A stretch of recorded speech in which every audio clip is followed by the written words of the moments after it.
Just you though. No. No. Why not? Because you're not picking me up. You're not picking them up. Maybe tomorrow.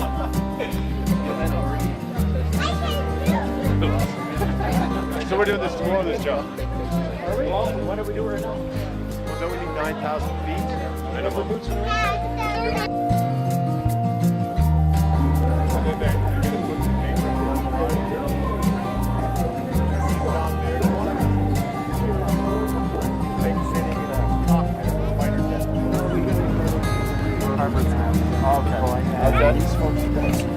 Yes, Kayla. Hi. We get over there, Mike starts handing the cameras, they can have a look.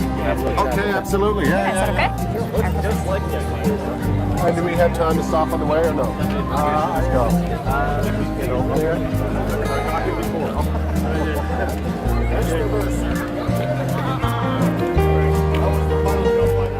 Is that a pickle on a stick? It is right over here. Is that a pickle on a stick? Is that a pickle?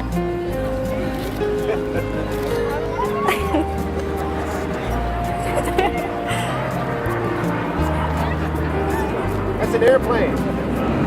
But I'm more fascinated by your pickle on a stick.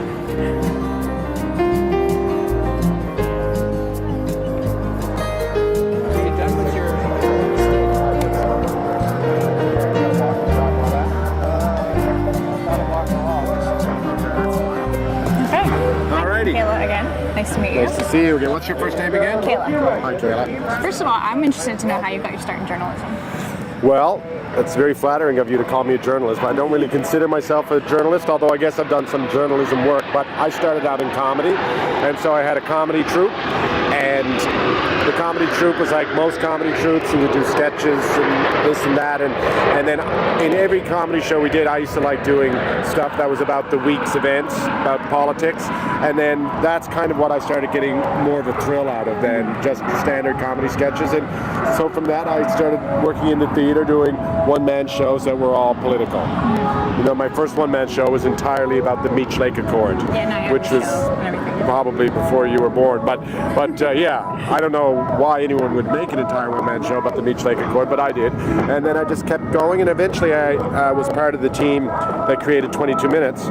And up until that point in my life, the longest job I ever had was 6 weeks, and that was a 6-week contract, 22 minutes. So I thought I had like won the lotto. How do you feel about the air show so far? What are you looking forward to? Oh well, I'm going to get to fly in the Harvards. That's really exciting. Are you going up now? Yes, and I met Chris Hatfield, and that was really amazing. Okay, and I heard a rumor about you parachuting in or something. Well, I'm hopefully going to parachute tomorrow because I'll be in a tandem, so you need 9,000 feet. It's so weird doing an interview with the snowbirds flying. I know.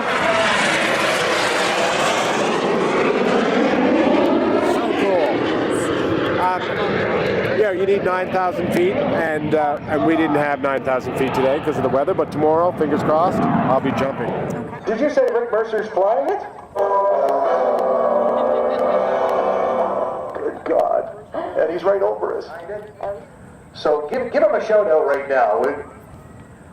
Wave hi to Rick Mercer. What's the last thing on your bucket list, do you think? What else do you want to do? You know, most of the things I do on the show, even though I never regret doing them, they're not on my bucket list. Do you have a bucket list? Like, I'm not that kind of guy who would go jump out of planes. If someone said, hey, you want to go jump out of a plane? I'd say no. Earlier, when we met you earlier today, you said you're kind of a quiet guy, so that kind of surprised me a little bit. Well, I'm not an adrenaline junkie. That's just something that started happening as the show evolved. I ended up doing things that I wouldn't normally necessarily do. And I think, you know, I try my best, but I think people sense the fact that I'm not that guy. But you love doing it at the same time? Yeah. It's a little scary, yeah, it's my job, and I do it. Absolutely amazing. Okay. Alrighty. Thank you so much. Thanks very much. Thank you so much for your time. Lovely meeting you. I know you're busy, but thank you so much.